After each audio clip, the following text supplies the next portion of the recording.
Marina teve uma troca de cartas com o ombudsman da Folha de São Paulo nos seguintes termos. Ela pergunta para ele: é correto referir-se ao atleta cubano que fugiu da ditadura como desertor? Pela definição do Aurélio Caldas Aulete, desertor é 1. Militar que deserta, que abandona as fileiras do exército. 2. Trânsfuga. 3. Aquele que abandona um partido, uma causa. São sentidos, portanto, bastante depreciativos. Muito bem. Aliás, não, perdão, não foi a Marina que mandou, foi Eduardo Nunes de Lima. Mandou para o ombudsman da Folha, Mário Magalhães. Então, o Mário Magalhães responde: obrigado pela mensagem. Também costumo consultar o Caldas Aulete. E para o Aurélio, os dicionários, desertor é sinônimo de trânsfuga. Trânsfuga significa, segundo o Weiss, aquele que renega seus princípios, que se descuida de seus deveres. O bom desempenho esportivo era dever e princípio da delegação cubana no PAN. Era uma causa. Basta ver a reação do governo de Cuba e da população cubana aos trânsfugas. Bem, questão de opinião. Assinado Mário Magalhães, ombudsman da Folha. Pelo visto, então, a função do ombudsman é fiscalizar a ortodoxia cubana da Folha de São Paulo. Porque é evidente que o sentido da palavra desertor, né, implica uma fidelidade, vamos dizer, a uma causa guerreira. Quer dizer, tem um sentido realmente militar. Se nós aceitamos que a profissão de esportista é uma causa a ser defendida, nós estamos aceitando a conotação político-militar que o governo cubano dá ao desempenho esportivo. Ou seja, o esportista passa a ser um soldado, tá certo? A serviço da Revolução Cubana. O Mário Magalhães endossa esse sentido da palavra e, portanto, chama os caras de desertor. Olha aqui, Mário Magalhães. Desertor é você, porque você está desertando da primeira missão do jornalista, que é não corromper a linguagem, não prostituir a linguagem, tá certo? A favor de fantasias, que é exatamente o que você está fazendo. Então, gostei da carta do Eduardo, serve bem para mostrar qual é a cabeça da Folha de São Paulo. Muito bem. Agora, tempos atrás eu escrevi um artigo dizendo que o problema daquela PL 122, a chamada lei anti-homofóbica, era que, em vez de ela proteger os gays, o que ela ia fazer é entregar na mão dos militantes gays, sejam eles gays ou não, porque o problema não é o sujeito ser gay, o problema é a militância, tá certo? E o que eu quero dizer é que o sujeito, para ser um militante do movimento gaysista, ele não precisa pessoalmente ser gay, ele não precisa praticar a homossexualidade e nem desejá-la, tá certo? Porque isso é uma atitude política e não uma conduta sexual. Contra a conduta sexual, eu jamais abri minha boca para falar contra qualquer conduta sexual de quem quer que seja. Porque, em primeiro lugar, não é da minha conta, tá certo? Eu, como comentarista político, eu tenho que comentar as atitudes públicas, tá certo? E não aquilo que se passa no quarto, não é isso? Mas, então, a militância gay sendo uma atitude política e não sexual, o que acontece é que essa chamada lei anti-homofóbica, ela entregaria na mão da militância gaysista, tá certo? Um instrumento, uma arma perigosíssima, com a qual ela poderia destruir comunidades religiosas inteiras num piscar de olhos, bastando fazer o seguinte: bastando que entrasse, por exemplo, numa igreja, numa sinagoga, tá certo? Num culto protestante, tá certo? Ou numa igreja budista, um bando de traveco, tá certo? Durante o culto, tá certo? Fazendo bagunça e provocando, então, os sacerdotes e os fiéis para que ou se submetessem àquele sacrilégio, baixassem a cabeça perante aquele sacrilégio, ou então fossem para a cadeia. Eu disse isso e imediatamente houve reações indignadas no movimento gay. Onde já se viu ele insinuar que nós vamos fazer isso? Eu não estava insinuando coisíssima nenhuma, eu conheço a estratégia dessas coisas, eu sei como esses movimentos se articulam e sei que esta PL 122 foi calculada para isto. Eu não disse que isso ia ser uma consequência acidental da aprovação da lei. Eu disse que isso já estava nos cálculos e na estratégia, tá certo? Do movimento. Muito bem. Pois isso já está acontecendo aqui nos Estados Unidos, antes mesmo também de aprovado. Porque aqui foi aprovado uma tipo lei homofóbica aprovada pelo Senado, mas ainda falta de aprovação presidencial e o Bush já disse que vai vetar. Tá certo? Também, se ele não vetar, ele está lascado, porque o pessoal conservador já está por aqui com ele. Então, se ele não fizer alguma coisinha para acalmá-los, tá certo? Eles são capazes de tirar o homem de lá. Então, essa lei anti-homofóbica aqui não tem futuro. Mas antes mesmo dela ser aprovada, e sem a aprovação dela, veja o que aconteceu aqui na cidade de São Francisco. Né? Isso aqui informado pela uma comunicação do pastor Elder Faber. Diz que no domingo passado, o arcebispo Jorge Niederauer estava celebrando missa na Igreja do Santíssimo Redentor. Os membros que estavam comungando haviam feito fila para participar. Entraram na fila dois camaradas vestidos com roupas de freira, dois homens vestidos com roupa de freira, como se aquilo fosse baile gay do Scala. Ficou logo evidente que eram membros do grupo militante Irmãs do Vício Perpétuo, um grupo de ativistas gays cujo lema é "Vá em frente e peque mais". Os espectadores devotos ficaram imóveis e impotentes enquanto os dois homens permaneciam na fila. E esses dois até deram um beijo um no outro, um beijo de deboche, antes de receber a hóstia do arcebispo. Quer dizer, eles foram lá para esculhambar com o sacramento. Agora, me pergunta, como é que os espectadores devotos ficam imóveis? Por que não tiraram esses fulanos de lá a pontapés, que é o seu dever estrito? Note bem, no Brasil existe uma lei que proíbe o ultraje a culto. Essa atitude deles, tá certo? Se praticado no Brasil, como será em breve, aguardem que será, porque isso está nos planos, isso é estratégia psicológica, vamos dizer, de guerra cultural. No Brasil existe o crime de ultraje a culto. Agora, a lei anti-homofóbica, ela é contraditória com a lei do ultraje a culto. Por quê? A lei do ultraje a culto proíbe que você esculhambe, você faça troça, você faça gozação, ou interrompa uma cerimônia religiosa com uma atitude desse tipo. E, por outro lado, a lei anti-homofóbica proíbe que alguém proteste contra isso. Então, teremos duas leis contraditórias. Isso também foi calculado.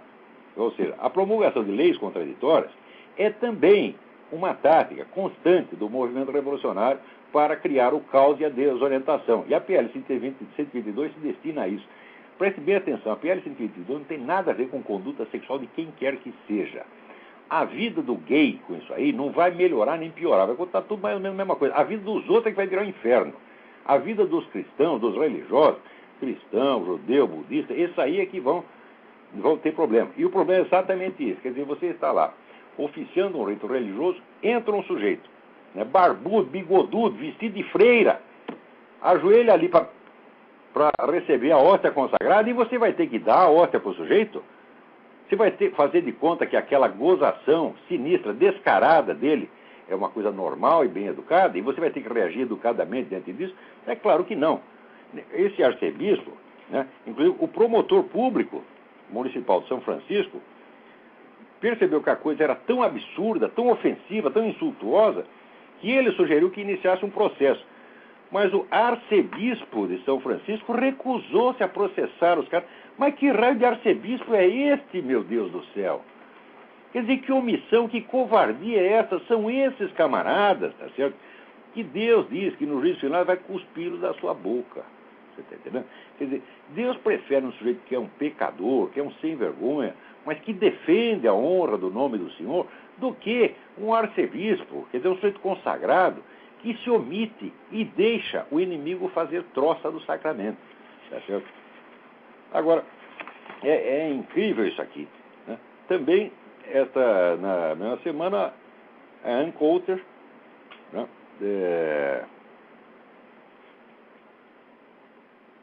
fez um comentário dizendo que ela, não é a opinião dela, os judeus precisavam se aperfeiçoar tornando-se cristãos. Foi bombardeada. Quer dizer, o que tem de mais você dizer que o judeu tem que virar cristão? Ou qualquer sujeito que tem uma religião, ele acha que o nego da outra religião tem que entrar para a religião dele. Isso é um direito elementar, tá certo? Assim como o judeu tem o direito de dizer o que ele acha do cristianismo, tá certo? Se ele acha que Jesus não é o Filho de Deus, não é o Logos encarnado, ele tem todo o direito de defender o ponto de vista dele, e a Ann Coulter tem todo o direito de defender o ponto de vista dela. Agora, é o seguinte, isso aqui parece que a norma hoje no mundo inteiro tem liberdade religiosa para todo mundo, menos para os cristãos. Que estupidez é essa? Ela não falou nada contra o judeu. Tá certo? Não falou nem pensou, não houve nenhuma intenção. Vocês aqui, pela doutrina cristã, quer dizer, os judeus são uma comunidade preciosa. Tá certo? E, se os cristãos insistem tanto em convertê-los, é porque tem amor a eles. Tá certo? Agora, converter não quer dizer que você vai poder converter à força, porque existe já uma bula do século eu acho que é do século 8 ou 9, a bula papal, que está em vigor até hoje, que proíbe a interferência dos cristãos na comunidade judaica e determina que os judeus devem ser deixados em paz para viver de acordo com os costumes que tem desde o tempo de Moisés. Ou seja, o cristão não pode interferir no ritual judeu, não pode forçar, vamos dizer, o judeu a se converter. Se muitos cristãos católicos violaram essa instrução, bom, isso aí acontece, tá certo? Mas que a doutrina é de deixar os judeus em paz, vivendo de acordo com os costumes judaicos ancestrais, essa que sempre foi a doutrina da igreja. Agora, deixá-los viver de acordo com a sua doutrina é uma coisa. Agora, não poder pregar o cristianismo, bom, aí é outra coisa, aí também é demais. Mas vamos lá. Agora, falando nessas coisas de omissão, de covardia, etc., essa semana aconteceu um negócio maravilhoso. Essa coisa desse prêmio Nobel de Medicina, o James Watson, né? E ele disse mais ou menos o seguinte, ele disse que, assim, as nossas políticas sociais são fundadas no fato de que a inteligência dos africanos é a mesma da nossa, ocidentais brancos. Enquanto todas as pesquisas dizem que não é esse exatamente o caso. Tá certo? Então, todo mundo, evidentemente, caiu de pau nele, dizendo, onde já se viu um cientista, né, ceder à ideologia dessa maneira? Isso aí desonra a ciência. Passou uns dias, o sujeito, apesar do seu prêmio Nobel, foi suspenso do laboratório onde ele trabalha, o laboratório de Cold Spring Harbor, em Long Island, Estados Unidos.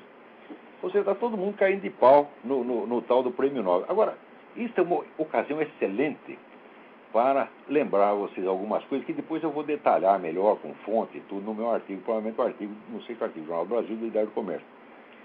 É muito bom lembrar um fato que é ignorado por praticamente todo mundo e que aqueles que sabem gostam de varrer para baixo do tapete.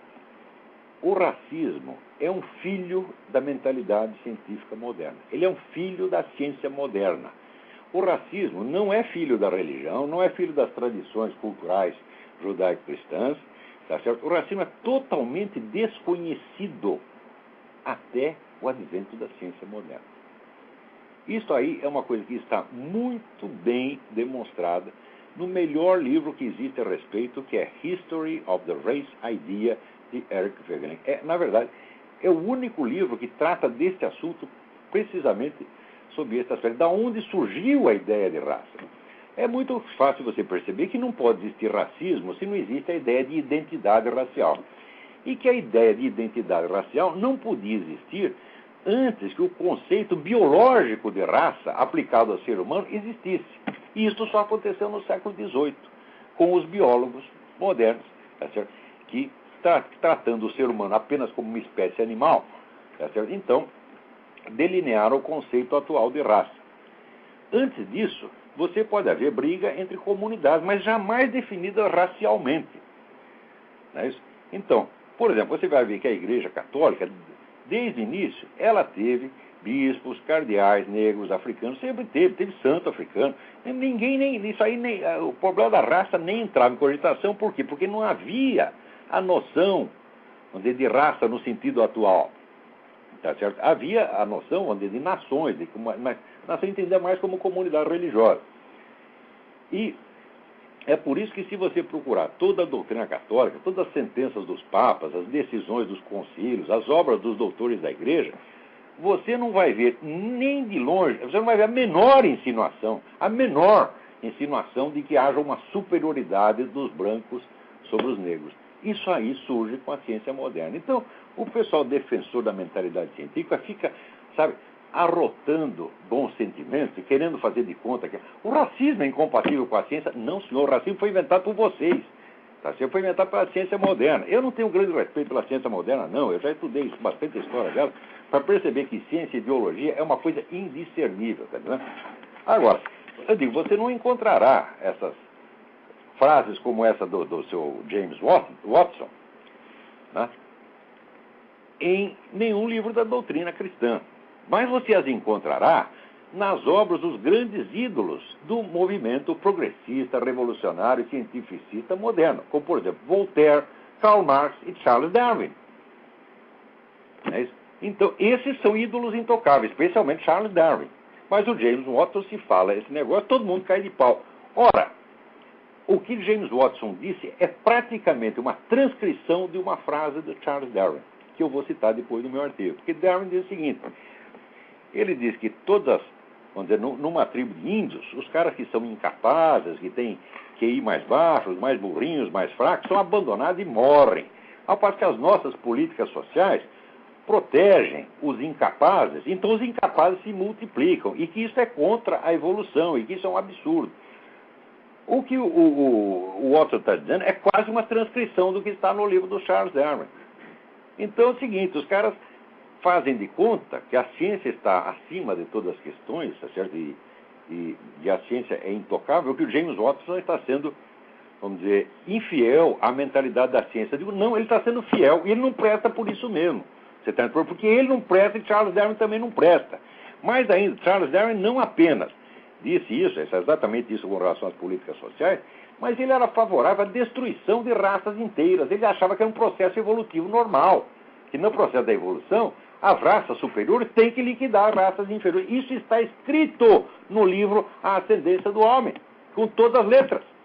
Agora, se essa comunidade científica, a merda dessa comunidade científica inteirinha, pode paparicar Charles Darwin e dizer que é intocável, é um santo, etc., etc., então, não sejam hipócritas.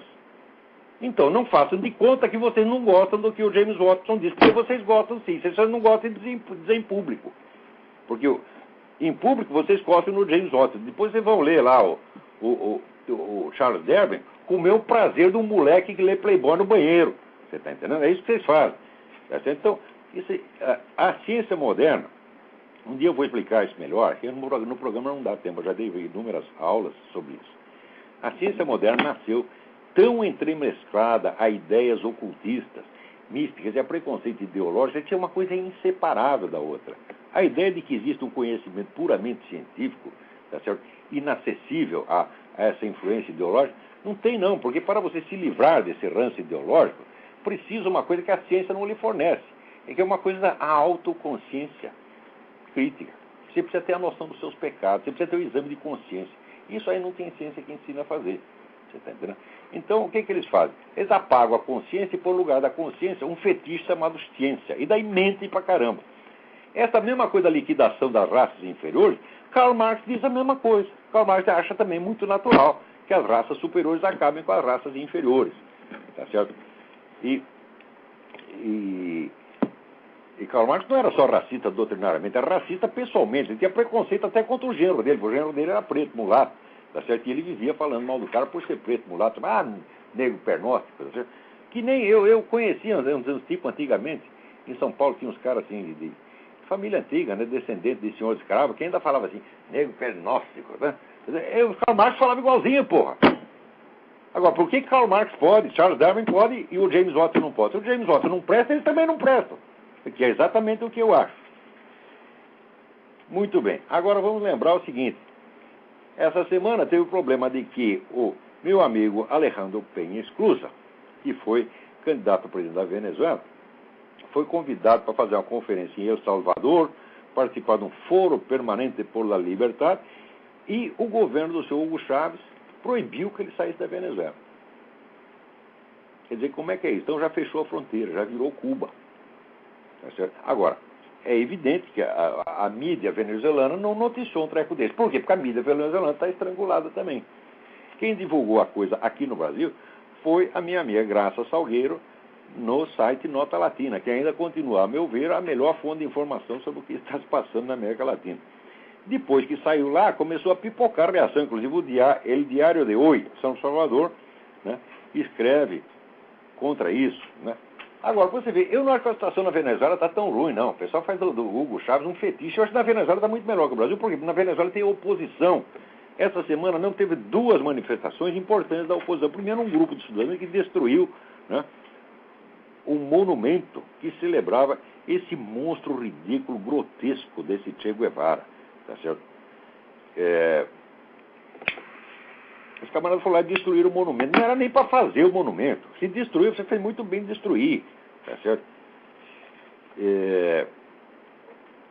Agora, e na mesma semana também, o episcopado venezuelano emitiu um documento importantíssimo, né, sobre a reforma constitucional, dizendo assim, entre outras coisas, a reforma foi apresentada como um instrumento para dar um maior poder ao povo. Né? No entanto, acentua-se a concentração de poder nas mãos do presidente da República e se favorece o autoritarismo.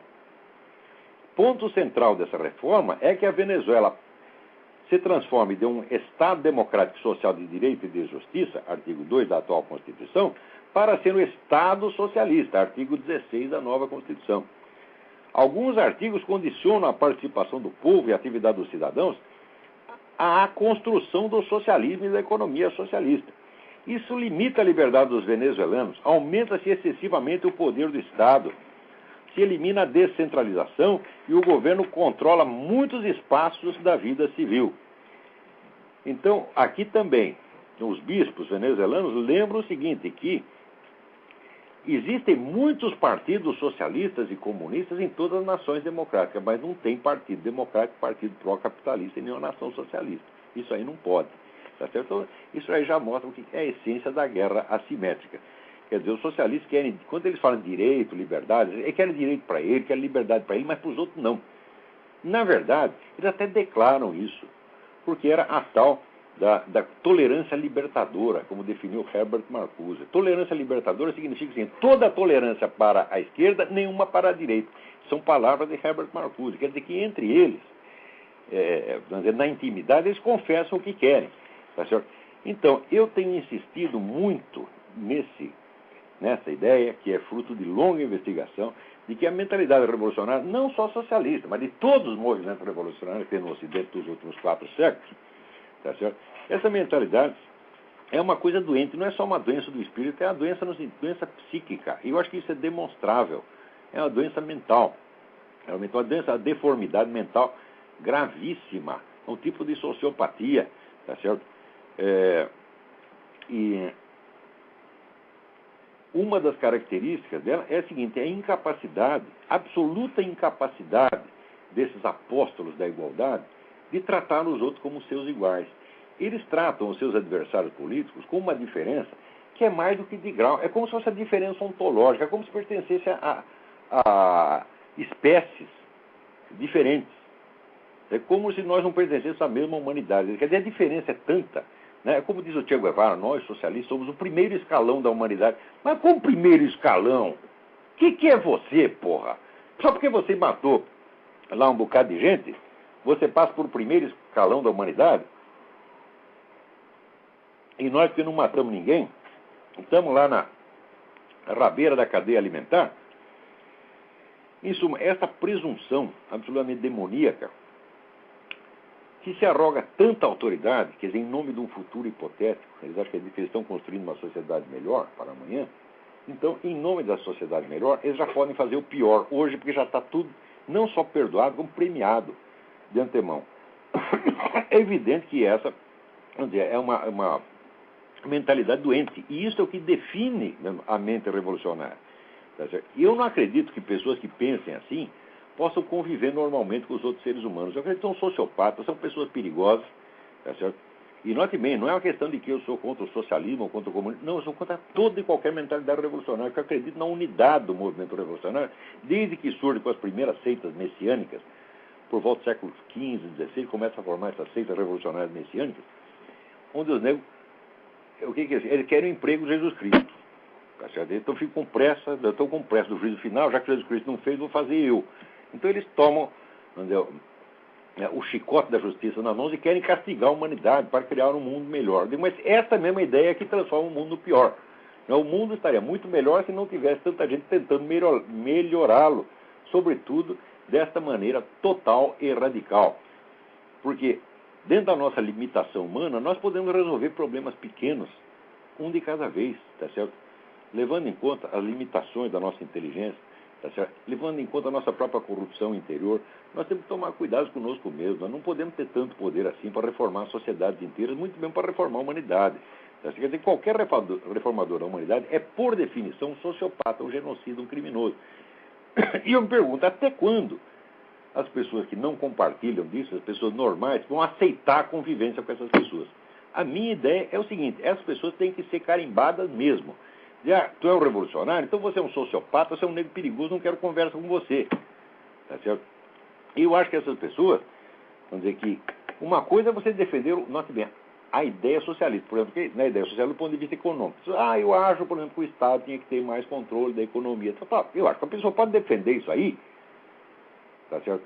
Você vira, por exemplo, até eu e o meu amigo Alejandro Penha Cruz, eu sou mais favorável à economia liberal. Ele é mais favorável à economia protecionista, que é um pouco mais de controle do Estado. Isso aí inteiramente, então, né, quer dizer, numa situação democrática normal, nós estaríamos assim, eu seria a direita e ele seria a esquerda.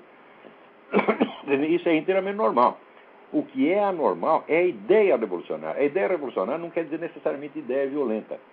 É a ideia da reforma total da sociedade, ou reforma total da própria humanidade, da natureza humana.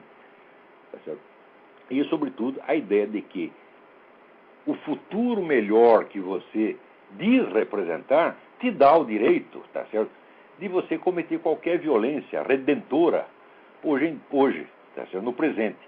Esta ideia nós não podemos tolerar de jeito nenhum. Qualquer pessoa que tenha sinal de ter uma ideia dessa na cabeça, tá certo, deve ser carimbada, denunciada, tá certo, e mostrada ao público como exatamente aquilo que ela é. Quer dizer, que é uma pessoa doida, né? Doida e perigosa.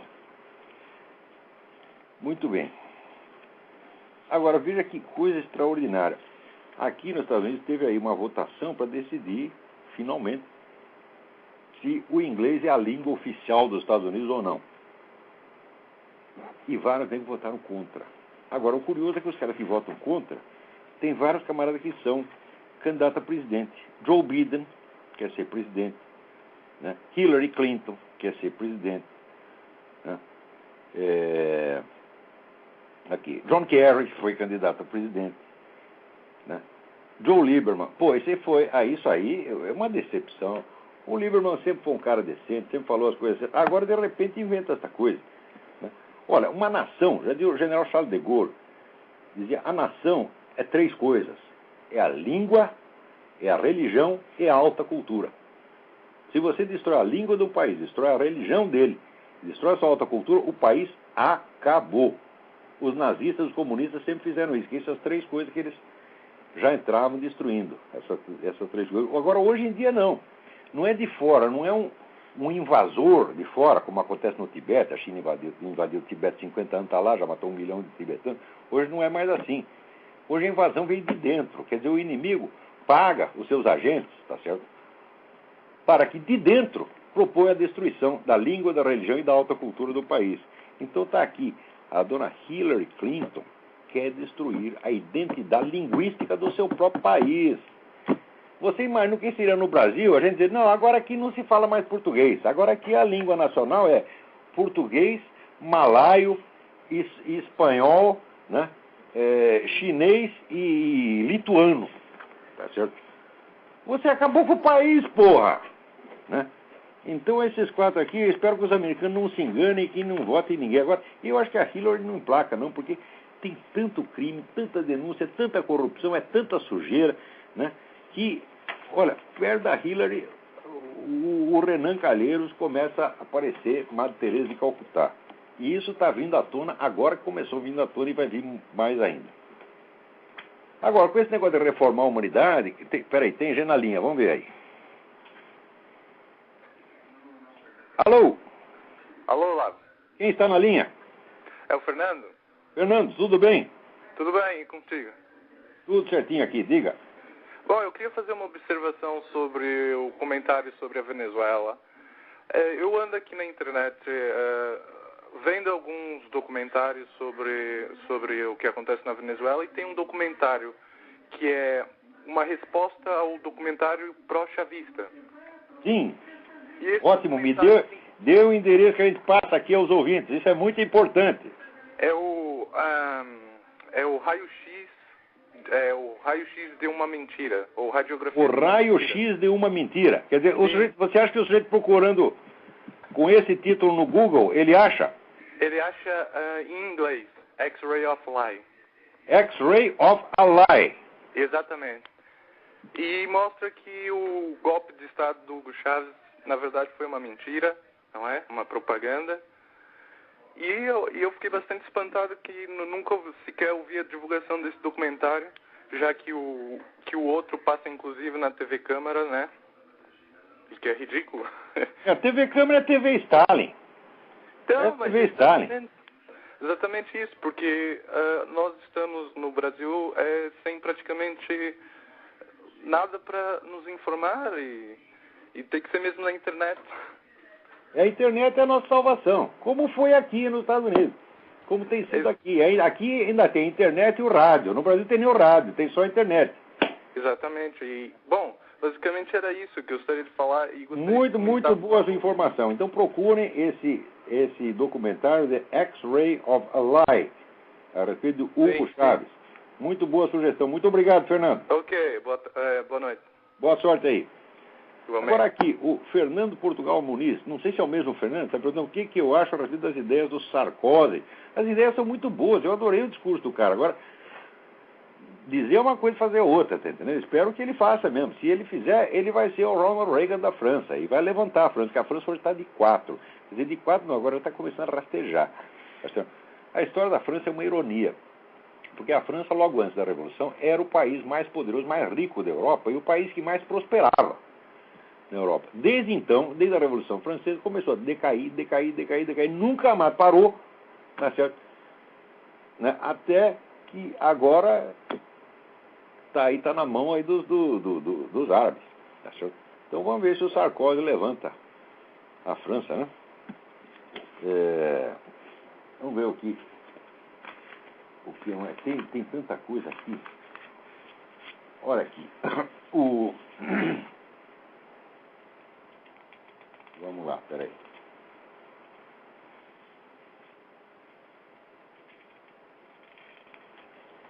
Olha, aqui não vai dar para resumir isso, porque é uma história muito comprida, mas deem uma olhada no site www.alingua.blogspot.com e lá tem os documentos importantes a respeito do juiz Odilon de Oliveira. O juiz Odilon de Oliveira é aquele cidadão que descobriu provas, tá certo? Da atuação das Farc dentro do território nacional, a atuação intensa das Farc dentro do território nacional. Quer dizer que o governo sabe de tudo e continua passando a mão na cabeça das Farc. Né? Peraí, tem mais alguém na linha? Vamos lá. Alô? Quem está aí? Alô, Olavo? Eu? Oi, Olavo, tudo bom? É Antônio de Brasília. Tudo bem, Antônio? Tudo bem, Olavo. Olavo, eu tô te ligando para perguntar, eu não peguei o início do programa, né, mas eu tinha uma curiosidade, gostaria que o senhor comentasse. Eu assisti recentemente aquele filme, O Hotel Ruanda, né, e ele faz uma crítica ao Ocidente, né, pela omissão. Eu gostaria que o senhor comentasse esse episódio, que em geral não é muito comentado no Brasil, e fizesse uma comparação com o que está acontecendo em Darfur atualmente no Sudão. O que aconteceu com Ruanda e no Sudão. Olha, eu não assisti esse filme a que você se refere. Mas o que aconteceu ali em Ruanda foi um genocídio alimentado por padres esquerdistas, gente da teologia da libertação. Isso aí o pessoal não costuma contar, mas investigue e você vai ver que aqueles camaradas eram os Hutus e os Tutsis. Os Hutus foram instigados, tá certo, para destruir a classe dominante, destruir os ricos. Os ricos eram os Tutsis. Os Tutsis, quer dizer, rico é de você tinha uma vaca, tinha um carneiro, tá entendendo? Então tem que matar. Exatamente como fizeram na União Soviética. Né? Quer dizer, o sujeito que é proprietário de uma vaca, ele passa a ser classe dominante. Então tem que ser destruído. Foi essa a ideia que meteram na cabeça dos Hutus. Os Hutus foram lá matar um montão de gente. Tá certo? E agora, a questão do Sudão, também todo mundo fala, mas ninguém vai fazer coisa nenhuma. Tá? Até hoje não fizeram, nem vão fazer. Ela nem tem como fazer, porque esse negócio de comunidade internacional é tudo uma palhaçada. A ONU não existe para proteger ninguém. Tá certo? A ONU existe para fazer uma comedeira de dinheiro, como naquele caso do Oil for Food, tá certo? E para ajudar os movimentos subversivos internacionais e até para ajudar terroristas, é para isso que serve a ONU. Tá certo? Sim. Eu não estou aqui nos Estados Unidos de visitante, não posso ficar dando muito palpite, mas eu acho que os americanos deviam botar essa gente daqui para fora a pontapé. Deve fechar essa porcaria dessa ONU. Ou então vai arrumar uma sede lá em Cuba, rapaz. Vai fazer uma sede lá no Irã, tá certo? Por que tem que ser aqui? Quer dizer, os americanos pagam 80% da despesa daquilo e só serve para fazer sacanagem com os Estados Unidos e com Israel, como aquela ridícula, né, congresso antirracista, né, de Durban, onde chegaram à conclusão que o sionismo é racista. Ai, meu saco! Como? Quer dizer, a doutrina sionista não fala mal de raça nenhuma, não fala contra raça nenhuma, a doutrina sionista fala assim, nós temos que ter uma terra para nós queremos uma terra que era nossa, só isso. Você pode concordar ou discordar, mas simplesmente a questão raça não entra ali. Agora, eu quero meter isso na cabeça. Né? Agora... que no filme, no Hotel Rwanda, ele realmente critica muito, né, o Ocidente como um todo, né, mas critica a ONU, né, tanto que tem uma parte no filme que ele fala, né, que os poucos soldados da ONU que estão lá em Ruanda, eles não podem nem atirar contra as pessoas, né, ou seja, eles têm que aceitar aquilo, praticamente engolir o que os caras estão fazendo lá dentro. E às vezes tem que até que ajudar a sacanagem, entendeu? Sim. Olha, era o negócio da ONU. Eu recomendo o livro do J.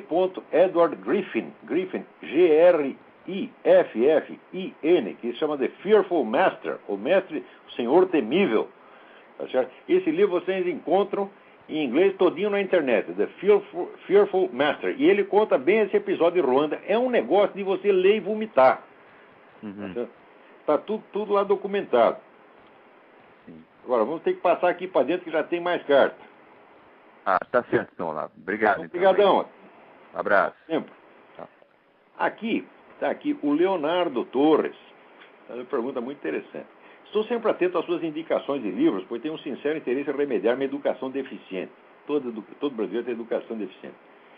Embora já tenha começado a estudar algumas coisas, Copleston, Adler, Mortimer Adler, Karl Popper, sinto que meu conhecimento de história, que o conhecimento de história é pré-requisito para o estudo de filosofia e literatura. Tem toda a razão. Se ele não sabe o que aconteceu, como é que ele vai entender? Nesse domínio história, a minha ignorância é vergonhosa. A sua não, Fernando. A ignorância brasileira. Tá certo? Porque no Brasil o que se entende por história é marxismo, é esses palhaços tipo Hobsbawm, ou às vezes até assim, como dizer, um materialismo mais elegante, que nem o do Ferdinand Brodel, tá certo? Que, para meu ver, não é um historiador, é um contabilista. Agora, as grandes obras de história mesmo ninguém lê, ninguém conhece. Então, eu fiz aqui uma seleção de 10 obras, que para o meu, claro que é uma seleção subjetiva, mas acho as maiores obras-primas da historiografia de todos os tempos. Claro que ficou faltando, mas se for para reduzir a 10, eu escolheria o seguinte. Primeiro livro, o livro do historiador Leopold von Ranke. Ranke escreve-se R-A-N-K-E, Os Papas. Eu vou dar todos os títulos em português, por quê? Porque, independente da sua língua original, são livros que tiveram várias edições diferentes e várias traduções de várias línguas. Então, você vai procurar o equivalente. Se você lê espanhol, você procura espanhol. Se lê italiano, procura italiano, assim por diante. O livro chama-se Os Papas, a história dos Papas. O segundo livro que eu escolheria é o do Hippolyte Taine. Taine escreve-se T-A-I-N-E, que se chama Origens da França Contemporânea, que é uma história da Revolução Francesa e das suas origens e das suas consequências, como se formou, então, a França moderna. O terceiro é o livro do Frederick Maitland, que se chama O Dia do Juízo, o livro do Dia do Juízo, Doomsday Book and Beyond, o livro do Dia do Juízo e para além do Dia do Juízo, que é são vários ensaios sobre a origem da Inglaterra. Isso é também uma maravilha. Quarto livro, eu escolheria Edward Meyer, História da Antiguidade. Tá certo? Esse já é até mais conhecido fora do mundo anglo-saxônico do que o Maitland. Esqueci de soletrar Maitland. Maitland, M-A-I-T-L-A-N-D. Edward Meyer. Meyer é M-E-Y-E-R. História da Antiguidade. Existe também, que eu saiba, existe uma tradução francesa e uma tradução espanhola do Meyer. Quinto, o Jacob Burckhardt. Esse já é mais conhecido. Né? A Civilização da Renascença na Itália. Eu acho que isso tem uma edição uma edição portuguesa. Sexto, eu escolheria o Theodor Mommsen. Deixa eu soletrar Burckhardt. Peraí. Burckhardt. B-U-R-C-H-A-R-D-T. Burckhardt. Jacob Burckhardt. Sexto, eu escolheria Theodor Mommsen, História de Roma. Mommsen escreve Mommsen, História de Roma. Uma obra enorme, 8 volumes. 7, eu escolheria George Grote, historiador inglês, Grote, Grote, História da Grécia. Em oitavo lugar, eu colocaria o livro do Ernest Kantorowicz, que se chama Os Dois Corpos do Rei, tá certo? Que é um estudo maravilhoso sobre como surge a ideia meio mística do Estado moderno.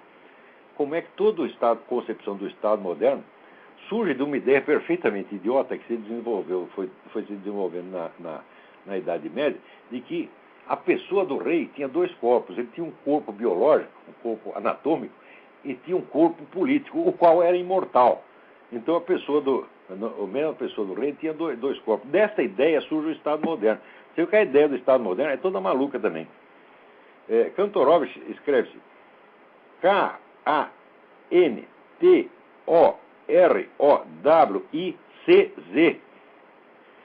Ernest Kantorowicz, Os Dois Corpos do Rei.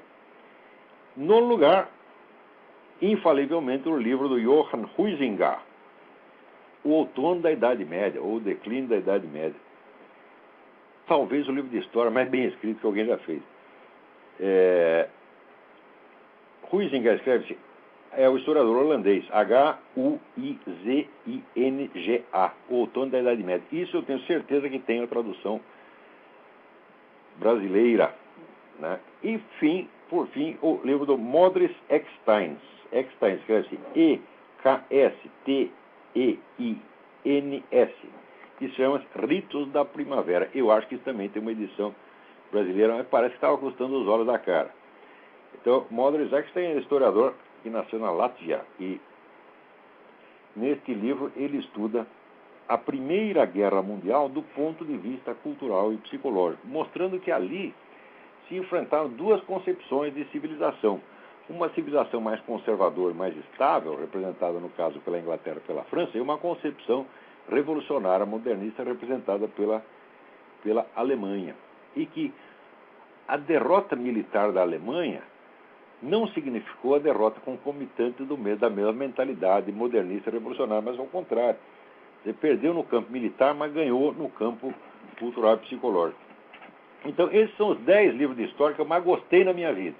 Eu posso estar enganado, mas existem muitos historiadores de profissão, eu creio até que a maioria deles concordaria que esses 10, se não são os absolutamente melhores, estão entre os melhores. Claro que se a gente põe somente 10, a gente sempre comete alguma injustiça. Eu, por exemplo, não coloquei aqui os livros da Regine Pernoud, entre os quais A Mulher no Tempo das Catedrais. É um livro maravilhoso. Tá certo? Também não coloquei a famosa biografia de Frederico o Grande, da Prússia, pelo Thomas Carlyle. Tá certo? Mas se quiser, pode pôr na lista e daí fica 12. A Mulher no Tempo das Catedrais, de Regine Pernoud. Pernoud escreve Pernoud. E a história de Frederico o Grande, por Thomas Carlyle. Carlyle é Carlyle. Muito bem. Então, espero ter respondido aqui a esta questão. Agora, aqui, olha, alguém me manda eu perdi aqui o nome da pessoa que me mandou esta notícia. Que os garotos são o novo sexo frágil nas escolas alemãs. Recente estudo da Confederação Alemã das Câmaras de Indústria e Comércio constatou que entre 2005 e 2006 a porcentagem de garotos que abandonaram as escolas do país sem nenhum tipo de diploma foi quase 2 vezes maior que a de meninas. Ora, isso aí tem sido uma política deliberada. Quer dizer, o feminismo não foi feito para favorecer as mulheres, porque as mulheres não estão ganhando nada com isso. Presta atenção, quando a mulher diz, agora queremos o direito de trabalhar, fala, como o direito de trabalhar? O direito de trabalhar sempre tiveram. O que elas perderam foi o direito de não trabalhar. Porque antigamente, quando a mocinha casava, ela tinha todo o direito de ficar em casa. Tá certo? E o marido tem a obrigação de sustentá-la. Isso foi perdido para sempre. Não importa quantos filhos a senhora tem, dona. Tem 10 filhos, 15 filhos, tá certo? A lei não lhe dá nenhum direito de que seu marido a sustente. Ele fará isso se ele quiser, se ele for um bom marido, bondoso, tiver muito amor pela senhora. Agora, se ele quiser dizer o seguinte, essa vagabunda que vai trabalhar, a lei está com ele. Você está entendendo? Porque agora a lei brasileira diz que o sustento dos filhos incumbe aos dois. Antigamente era o pai. O pai, então, ele tinha obrigação. Ele era autoridade na família, mas ele tinha obrigação de ser o provedor. Agora, acabou. E acabou de uma vez para sempre. Até teve uma declaração aqui de um dos Rockefeller, um negócio impressionante de você ficar de cabelo em pé. Ele diz, nós fomentamos este movimento feminista porque isso duplicou repentinamente o número de contribuintes. Veja o cálculo que faz. Quer dizer, as vantagens que as mulheres ganham foram muito duvidosas. Tá certo? Porque você veja, por exemplo, na Idade Média, que o pessoal disse que era uma barbárie, né?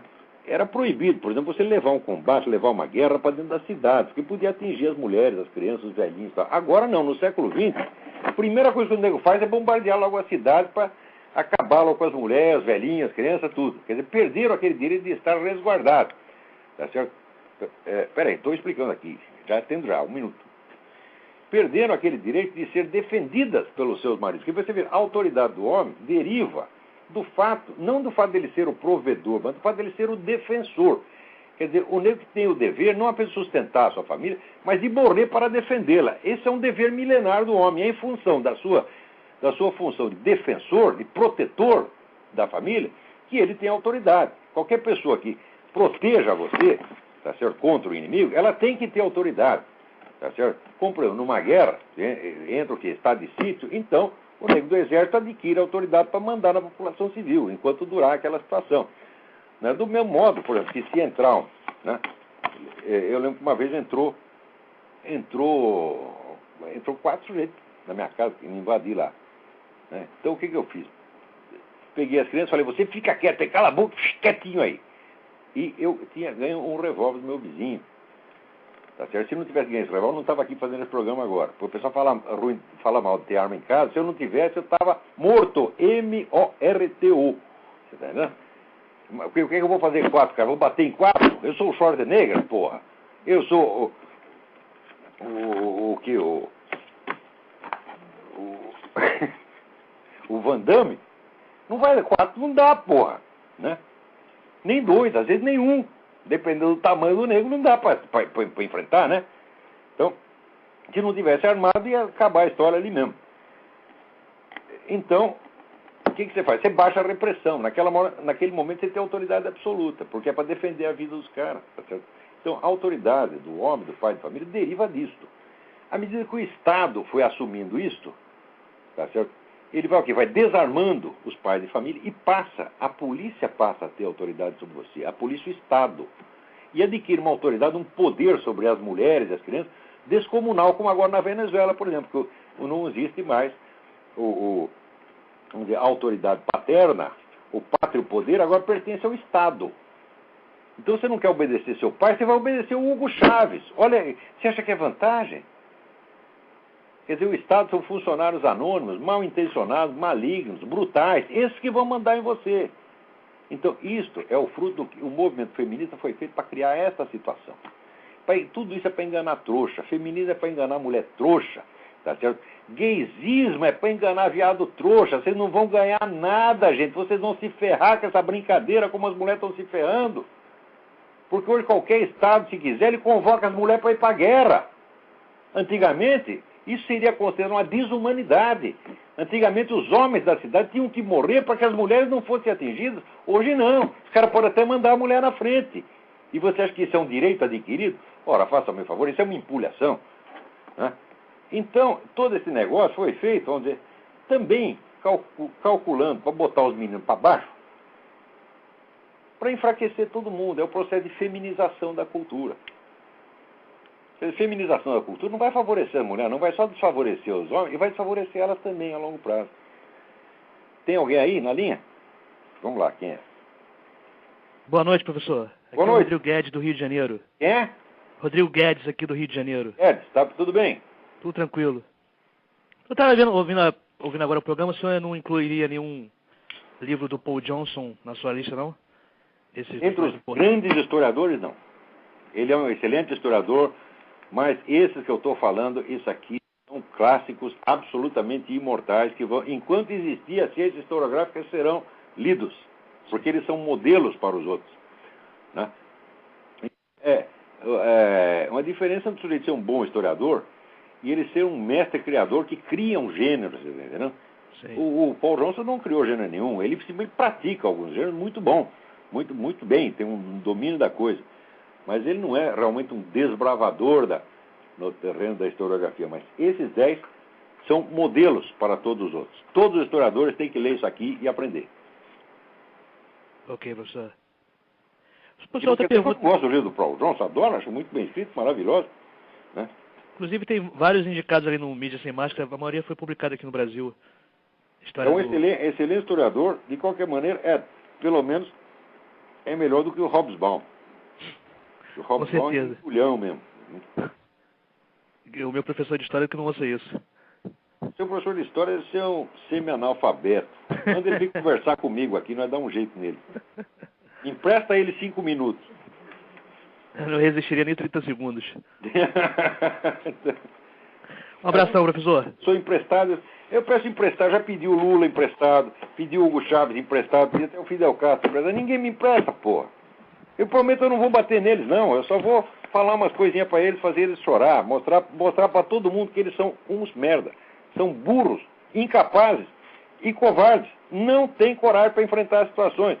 Eles são os caras que só sabem viver na base do mundo e guarda-costa, resguardado por trás do Estado inteiro. Se for uma coisa de homem para homem, nem pode trocar porrada, não. Só não vou fazer nada, não vou encostar a mão neles, só vou falar. Né?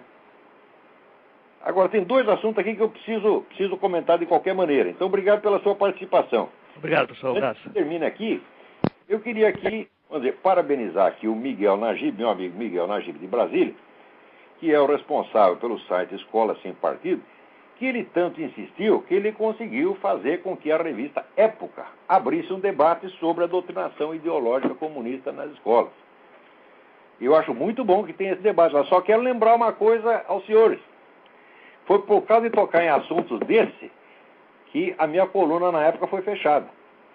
Tá certo? Então, isso aí, 5 ou 6 anos atrás. Na época, a questão da doutrinação não estava tão grave quanto hoje. Teria sido muito mais fácil consertar o problema naquela época. Tá certo? Agora, o iluminado diretor da época, que se chamava Paulo Moreira Leite, que eu chamava de Paulo Moleira, tá certo? O Paulo Moleira não gostou muito, né? Achou que a coluna estava muito direitista. Quer dizer, você falar a verdade no Brasil, falar coisas óbvias, tá certo? Isso aí é extremismo de direita. Por você dizer que a doutrinação marxista é feita em todas as escolas do Brasil, isso é um fato puro e simples, é fácil de provar. Agora, se disse isso, pronto, você já é extremista de direita, tá certo? Então, por causa disso, né? O seu Paulo Moreira disse que nem os direitistas moderados já me suportavam mais, então me botou lá para fora. Então, olha aqui, Época, está na hora de você, está na época de você tomar a vergonha na cara, tá certo? E reler, vocês aí da redação, tá certo? Vocês não sabem de coisa nenhuma, vocês ficam sabendo das notícias 10 anos depois, porque vocês não querem saber, tá certo? Tem covardia intelectual. Reler minha polêmica com o tal do doutor Lejane Mato Grosso de Carvalho, aliás, não é meu parente, graças a Deus não é meu parente. Onde eu disse que, inclusive, a introdução da matéria filosofia na escola secundária, como não havia filósofos em número suficiente para ocupá-la, essas vagas iam ser todas preenchidas por militantes comunistas e petistas para fazer doutrinação. E é exatamente o que está acontecendo. E um outro assunto é aqui, ó. Pastor da Igreja Universal do Reino do Edir Macedo destrói patrimônio cultural e histórico nacional. Né? Então aqui, o pastor da Igreja Universal do Reino de Deus, Fábio Guimarães da Silva, queimou durante o culto 2 imagens da história missioneira, cadastradas no Instituto Patrimônio Histórico e Artístico Nacional. Mas mesmo que não fosse patrimônio artístico, vai ser... Olha aqui, ô Fábio Guimarães, vai queimar a imagem na puta que o pariu. Se você não quer usar a imagem na sua igreja, não use, você não tem direito nenhum, tá certo, de você atentar contra, vamos dizer, o culto católico. Você não tem direito nenhum de fazer isso. Eu me lembro daquele idiota, aquele filho de uma puta que quebrou a imagem de Nossa Senhora Aparecida na televisão. E se ferrou. E fez muito bem de se ferrar. Você está entendendo? Agora aqui, esta igreja, depois que começou a apoiar o aborto, começou a pipocar lá dentro tudo quanto é escândalo. Tá certo? E agora está aqui. Olha aqui, a compra da Record pelo fundador da Igreja Universal do Reino de Deus está sendo investigada pela Polícia Federal. A PF abriu inquérito para saber a origem do dinheiro utilizado pelo bispo Edir Macedo para a transação. Vai começar a pipocar merda dentro dessa sua igreja. Olha aqui o Edir Macedo. Esse negócio de você apoiar aborto, eu já mostrei aqui que isso aí é um escândalo. Tá certo? É um escândalo no sentido bíblico da coisa. É uma coisa que fere a alma do cristão. É uma coisa que, vamos dizer, desmoraliza o cristianismo perante os olhos do fiel. Tá certo? E você está arriscando a sua alma com isso. Eu digo isso com autoridade porque eu já briguei muito para defender a tua honra, Edir Macedo. Então, as pessoas te acusavam disso, daquilo, meus alunos são testemunhas. Tá certo? Eu não gostei que falasse mal de você, o pessoal espalhava muito, até mentira a teu respeito, né? E eu perdi amizades para defender a tua honra. Eu defendia que você, embora você tivesse arriscando muito aquele negócio do dízimo, aquela coisa toda, que você estava no seu direito e eu acreditava na sua boa-fé. Muito bem, agora eu vejo que eu acho que eu estava enganado. Ou eu estava enganado ou você mudou. Alguma coisa aconteceu. Então é o seguinte, você é o ministro da igreja, mas olha, eu também sou ministro do evangelho à minha maneira. Eu não valho nada, Edir Macedo. Eu sou um pecador, eu sou um filho da puta, tá entendendo? Eu sou um vagabundo, tá certo? Eu não valho nada. Eu não valho as noites que a minha mãe passou em claro para trocar minhas fraldas quando eu era bebê. Eu não valho nada. Mas é o seguinte, trair dessa maneira o nosso Senhor Jesus Cristo e ainda sair cagando regra e se fazer de bonzinho, não, isso eu não vou fazer.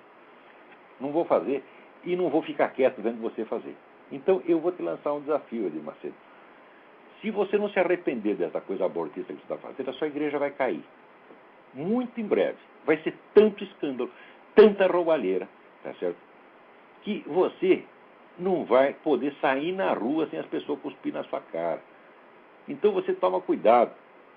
Porque você está arriscando a salvação da sua alma, é a salvação de milhões de fiéis que acreditaram em você. Cuidado com esta coisa. Pare já. Pare já, ou então não sobrará pedra sobre da tua igreja. Este é um desafio que eu estou lançando em nome de nosso Senhor Jesus Cristo. Tá bom? Então, fica aí esta mensagem. Até a semana que vem. Muito obrigado.